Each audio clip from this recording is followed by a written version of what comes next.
এই যে আপনার ঘড়ি, এই যে এই যে এই যে ওয়ালেট।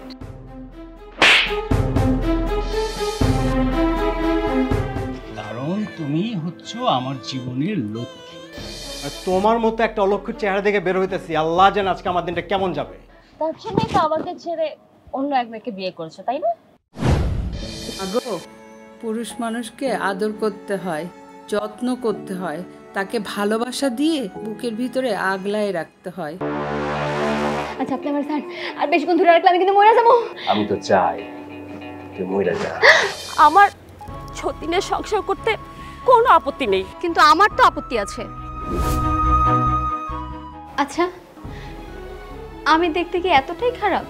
আরে না না, কি বলো, তোমার চেহারা তো ঐশ্বর্যের মতো। আচ্ছা মা, আপনি সবকিছু জেনে শুনে ওনার সাথে আমাকে কেন বিয়ে দিলেন একটু বলতে পারবেন? পাটা অনেক ব্যথা করতেছে, একটু চাপ চুপ দিয়া দে তো।